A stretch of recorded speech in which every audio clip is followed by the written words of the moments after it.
A woman goes to the emergency room with a broken arm. The doctor asks what happened. She says she fell down the stairs. The doctor nods, sets the bone, sends her home.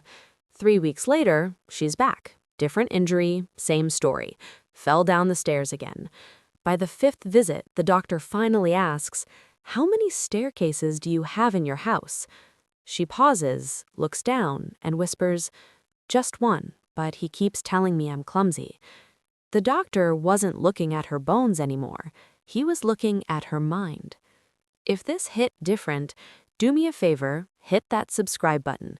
We're diving deep into the psychology they don't teach you in school, and you'll want to stick around for what's coming.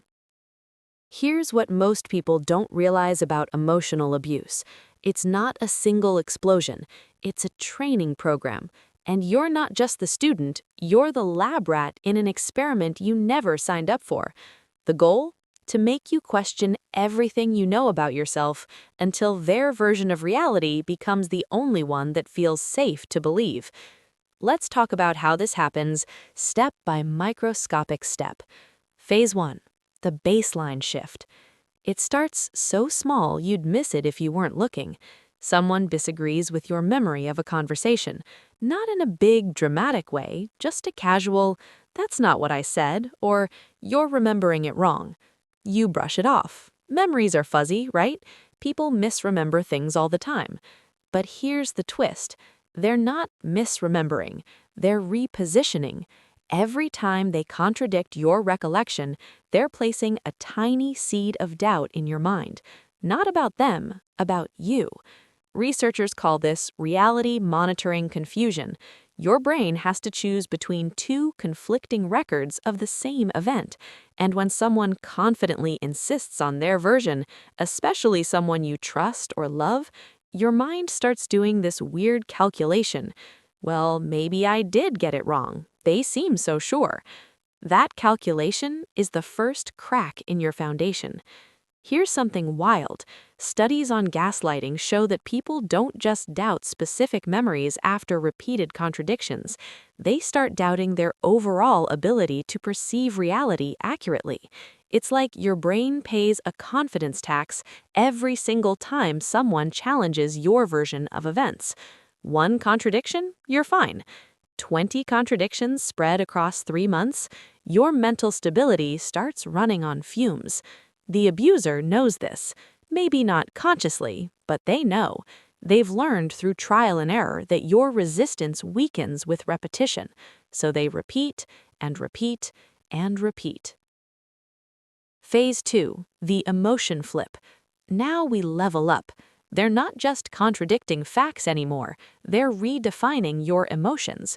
You say you're upset about something they did, they respond with, "You're not upset, you're just tired," or "You're not hurt, you're being sensitive," or the absolute classic, "You're not angry, you're overreacting."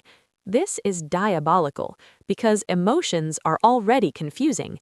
Unlike facts, which exist outside of us, feelings exist only in our internal experience. When someone external tells you that your internal experience is wrong, it creates this psychological vertigo.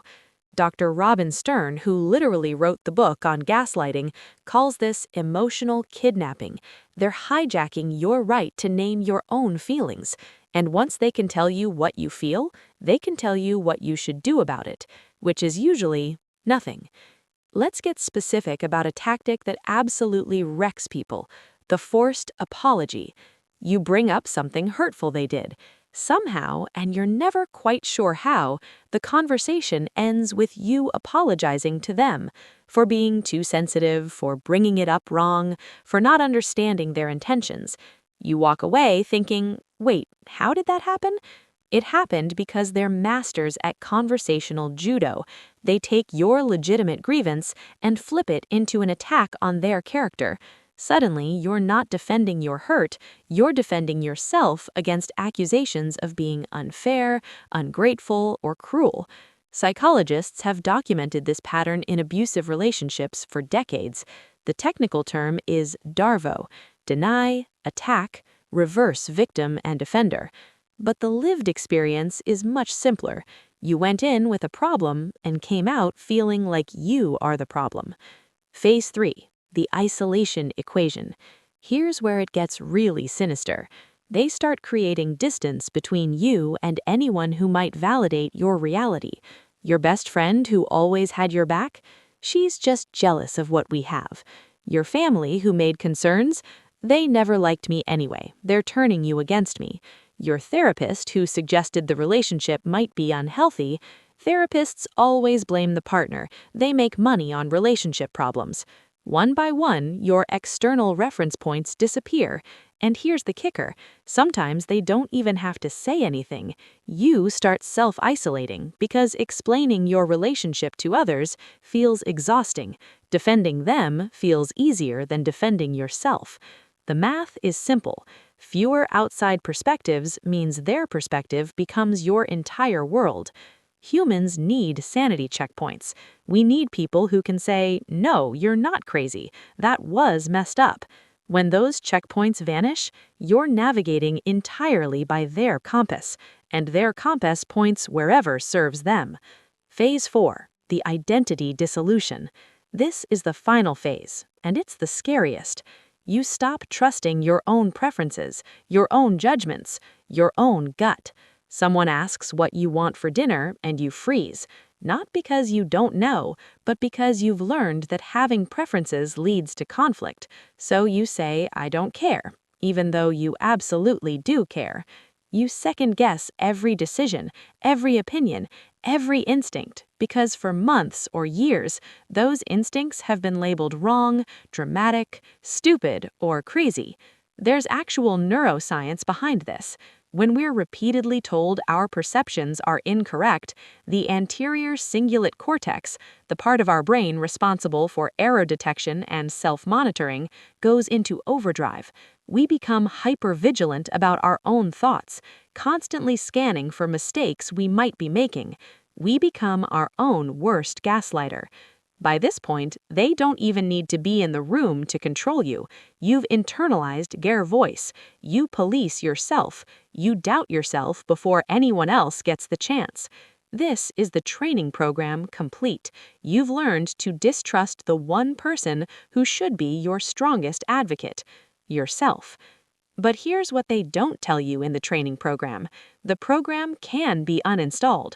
Recognizing the pattern is the first step, and if you've made it this far in this video, you're already taking that step. You're checking your reality against someone else's breakdown of these tactics. That's exactly what you should be doing. Rebuilding trust in yourself takes time. It takes external validation from safe people. It takes therapy often. It takes writing things down so you have records they can't revise. It takes setting boundaries and watching how people react, because safe people respect boundaries while abusers escalate around them. Most importantly, it takes understanding that your doubt isn't evidence of your inadequacy. It's evidence of their manipulation. Look, these patterns show up everywhere: relationships, friendships, workplaces, even families, and they're way more common than most people admit. So here's my question for you. Have you ever caught yourself apologizing for something you weren't actually sorry for just to end an argument, or found yourself explaining away someone's behavior to friends who clearly weren't buying it? Drop a comment, not with identifying details, just the moment you realized something was off. Sometimes seeing our experiences reflected back helps more than any psychology lecture ever could. I'll be reading every single one, and I'll see you in the next video.